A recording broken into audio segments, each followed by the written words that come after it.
ಎಲ್ಲರಿಗೂ ನಮಸ್ಕಾರ. Welcome to my YouTube blog. ಇಲ್ಲಿ ನಮ್ಮ ಸ್ಟೂಡೆಂಟ್ಸು ಗಣೇಶನ್ನ ಕೂರಿಸೋದಕ್ಕೆ ಡೆಕೋರೇಷನ್ಗೆ ಪ್ರಿಪೇರ್ ಮಾಡ್ಕೊತಾ ಇದ್ದಾರೆ. ಪ್ರತಿ ವರ್ಷ ನಮ್ಮ ಮಕ್ಕಳು ಕ್ರಿಯೇಟಿವಿಟಿನಲ್ಲಿ ಅದ್ಭುತವಾದ ಡೆಕೋರೇಷನ್ ರೆಡಿ ಆಗ್ತಾ ಇತ್ತು. ಆದರೆ ಈ ವರ್ಷ ಗಣೇಶನ ಕೂರಿಸ್ತಾ ಇರೋದು ಲೇಟ್ ಆಗಿರೋದ್ರಿಂದ ಮಕ್ಕಳು ತುಂಬ ಸಿಂಪಲ್ಲಾಗಿ ಡೆಕೋರೇಷನ್ ಮಾಡ್ಕೊಂಡಿದ್ದಾರೆ. ಪ್ರತಿ ವರ್ಷದಂತೆ ಈ ವರ್ಷವೂ ಕೂಡ ಪುರೋಹಿತರು ಬಂದು ಗಣೇಶನ ಪ್ರತಿಷ್ಠಾಪನೆ ಮಾಡಿಕೊಟ್ಬಿಟ್ಟು ಹೋಗಿದ್ದಾರೆ. ನಂತರದ ಪೂಜೆ ಎಲ್ಲ ನಾವೇ ಮಾಡ್ಕೊತೀವಿ. ನಾನು ಪ್ರತಿ ವರ್ಷ ಕಡುಬು, ಕಜ್ಜಿಕಾಯಿ, ರವೆ ಉಂಡೆ, ಚಕ್ಲಿ, ಕೋಡ್ಬಳೆ, ನಿಪ್ಪಟ್ಟು, ಶಂಕರಪೋಳಿ, ಮೋದಕ ಈ ಥರ ಎಲ್ಲ ಥರದ ಅಡುಗೆಗಳನ್ನು ಮಾಡಿ ಗಣೇಶನಿಗೆ ನೈವೇದ್ಯ ಇಡ್ತಾ ಇದ್ವಿ. ಆದರೆ ಈ ವರ್ಷ ನಾನು ಬಾಣಂತಿ ಆಗಿರೋದ್ರಿಂದ ಅದೇನೂ ಮಾಡಲಿಕ್ಕಾಗಿಲ್ಲ.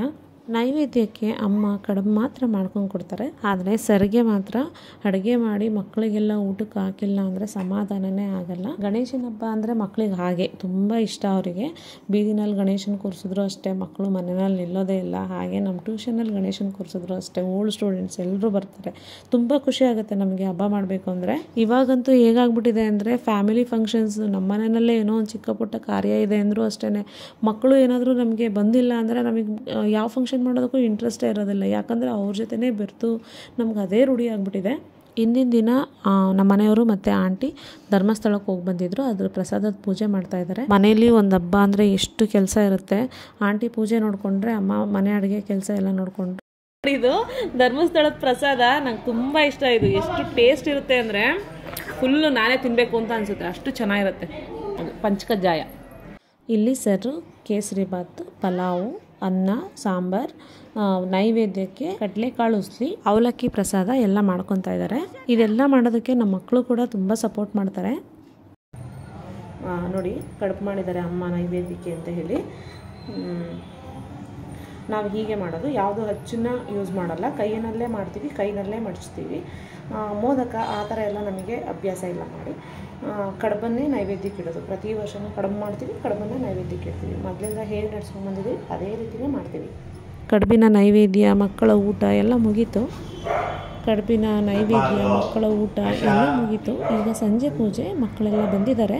ಪ್ರಾರ್ಥನೆ, ಕಲ್ಚರಲ್ ಆ್ಯಕ್ಟಿವಿಟೀಸು ಇದೆಲ್ಲ ಆದ ನಂತರ ಗಣೇಶನ ವಿಸರ್ಜನೆ ಇರುತ್ತೆ. ಆದರೆ ಅದರ ಮಧ್ಯೆ ಶಿಕ್ಷಕರಾಗಿ ನಮಗೂ ಒಂದಿಷ್ಟು ಕರ್ತವ್ಯ ಇರುತ್ತೆ. ಗಣೇಶನ ಯಾತಕ್ಕಾಗಿ ಆಚರಣೆ ಮಾಡ್ತೀವಿ, ಅದರ ಮೌಲ್ಯ ಅದನ್ನೆಲ್ಲ ತಿಳಿ ಹೇಳಬೇಕಾಗುತ್ತೆ.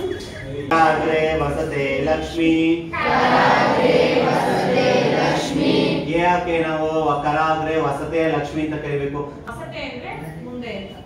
ಅದೇನೆ ಬಾ ಬಂದು ನೆಲೆಸು. ಇಲ್ಲಿ ಮುಂದೆ ಈ ಪೋರ್ಷನ್ ಇದೆಯಲ್ಲ, ಇದು ವಸತೆ. ನಾವು ದುಡ್ಡನ್ನು ಹೇಗೆ ಎಣಿಸ್ತೀವಿ? ಮುಂದೆ ಇರೋದನ್ನ ಎಣಿಸ್ತೀವಿ. ಅಂದ್ರೆ ಲಕ್ಷ್ಮಿ ಬಂದು ಮುಂದೆ ಇರ್ತಾಳೆ ಅಂತ. ಕರಮಧ್ಯೆ ಸರಸ್ವತಿ. ಕರಮಧ್ಯೆ ಸರಸ್ವತಿ. ಮಧ್ಯೆ ಪುಸ್ತಕ ಹಿಡ್ಕೊಂಡು ಓದ್ಬೇಕಾದ್ರೆ ಪುಸ್ತಕ ಎಲ್ಲಿರುತ್ತೆ? ಮಧ್ಯದಲ್ಲಿ ಅರ್ಥ ನಿಲ್ಲುತ್ತೆ ಅಲ್ವಾ? ಸೊ ಮಧ್ಯದಲ್ಲಿದೆ ಅಂತ ಅಂದ್ರೆ ಅಲ್ಲಿ ಸರಸ್ವತಿ ಇದ್ದಾಳೆ ಅಂತ. ಆಯ್ತಾ? ಕರಾಗ್ರೆ ವಸತೆ ಲಕ್ಷ್ಮಿ, ಕರಮಧ್ಯೆ ಸರಸ್ವತಿ, ಕರಮೂಲೆ ಸ್ಥಿತಾ ಗೌರಿ. ನಾವು ಬಿಂದಿಗೆ ಹಿಂಗೆ ಎತ್ಕೊಂಡು ನೀರ್ ತಗೊಂಡ್ಬರ್ತೀವಲ್ವಾ, ಆ ಕಂಠ ಎಲ್ಲಿಗೆ ಬರುತ್ತೆ? ಮೂಲೆ ಕಡೆ ಬರುತ್ತೆ. ಅಂದ್ರೆ ಮೂಲೆನಲ್ಲಿ ಗೌರಿ ಇದ್ದಾಳೆ ಅಂತ ಇದು ಅರ್ಥ. ಆಯ್ತಾ? ವಸತೆ, ಮಧ್ಯೆ, ಮೂಲೆ, ಈ ಮೂರು ದೇವರನ್ನು ನಾವು ನೆನಪಿಸ್ಕೊಂತೀವಿ ಬೆಳಗ್ಗೆ ಎದ್ದಿದ ತಕ್ಷಣ. ಆ ಮೂರು ಇಲ್ಲ ಅಂದ್ರೆ ಕೆಲಸ ಇಲ್ಲ. ದುಡ್ಡಿಲ್ಲ ಅಂದ್ರೆ ಇರುತ್ತಾ? ಜೀವನ ನಡೆಯುತ್ತಾ? ಇಲ್ಲ. ಇವತ್ತು ವಿದ್ಯೆಗೆ ಎಷ್ಟು ಪ್ರಾಮುಖ್ಯತೆ ಕೊಡ್ತೀವಿ ನಾವು, ಹೌದಲ್ವಾ? ವಿದ್ಯೆನೂ ಇಂಪಾರ್ಟೆಂಟ್. ನೀರಿಲ್ಲ ಅಂದ್ರೆ ಬದುಕೋದಕ್ಕೆ ಆಗಲ್ಲ, ಹೌದಾ?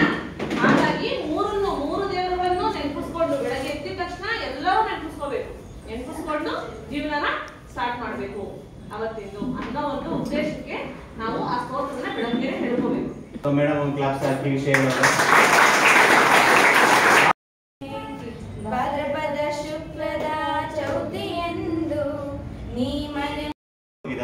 ಯಾರು ಕೂಡ ನಾ ಆಕೆಯು ಮತ್ತೆ ಶುಭ್ರವಾಗಿ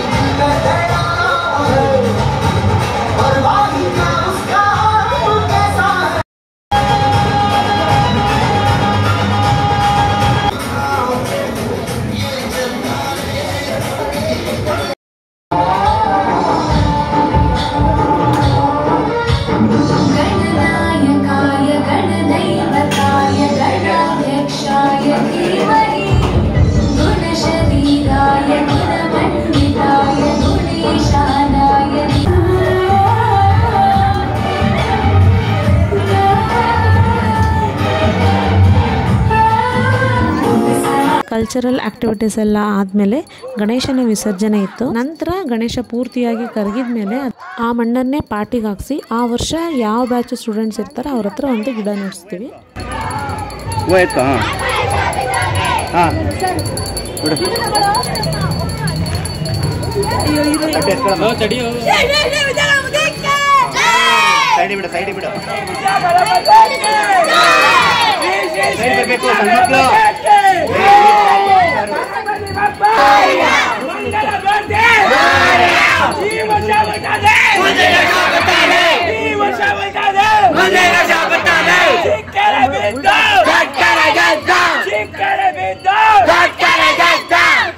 ಶ್ರೀ ವಿದ್ಯಾ ಗಣಪತಿಗೆ 20 ರೂಪಾಯಿ ಸ್ಟಿಂಗ್, 20 ರೂಪಾಯಿ ಸ್ಟಿಂಗ್. ಅಲ್ಲಿ ನೋಡೋಕೆ ಓಕೆ, ಅಲ್ಲಿ ನೋಡೋಕೆ ಓಕೆ. ಚಿಕ್ಕರೆ ಬಿದ್ದ, ಚಿಕ್ಕರೆ ಬಿದ್ದ. ಅಲ್ಲಿ ನೋಡು,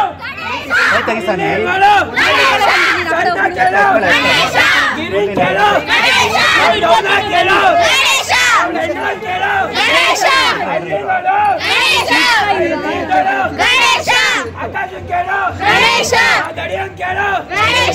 ಅಲ್ಲಿ ನೋಡು. ಶ್ರೀ ಶ್ರೀ ವಿದ್ಯಾ ಗಣಪತಿಗೆ, ಶ್ರೀ ಶ್ರೀ ವಿದ್ಯಾ ಗಣಪತಿಗೆ. ಬಿದ್ದಪ್ಪ, ಬಿದ್ದಪ್ಪ, ದೊಡ್ಡಕೆರೆ ಬಿದ್ದ, ದೊಡ್ಡಕೆರೆ ಬಿದ್ದ.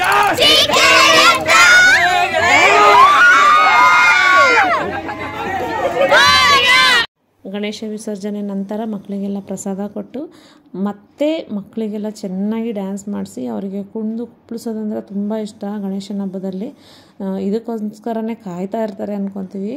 ಹಾಗೆ ನಾವು ಕೂಡ ಮಕ್ಕಳ ಜೊತೆ ಮಕ್ಕಳಾಗಿ ಅವ್ರ ಜೊತೆ ಚೆನ್ನಾಗಿ ಡ್ಯಾನ್ಸ್ ಮಾಡಿ ಎಂಜಾಯ್ ಮಾಡ್ತೀವಿ ಈ ಹಬ್ಬ ಮಾತ್ರ. ವಿಡಿಯೋನ ಕೊನೆವರೆಗೂ ನೋಡಿದ್ದಕ್ಕೆ ತುಂಬ ಧನ್ಯವಾದಗಳು. ಹೀಗೆ ಸಪೋರ್ಟ್ ಮಾಡ್ತಾಯಿರಿ, ಸಬ್ಸ್ಕ್ರೈಬ್ ಮಾಡ್ಕೊಳ್ಳಿ, ಶೇರ್ ಮಾಡಿ, ಲೈಕ್ ಮಾಡಿ. ಏನು ಅನ್ನಿಸ್ತು ಅಂತ ಹೇಳಿ ಕಮೆಂಟ್ ಮಾಡಿ. Thank you, bye.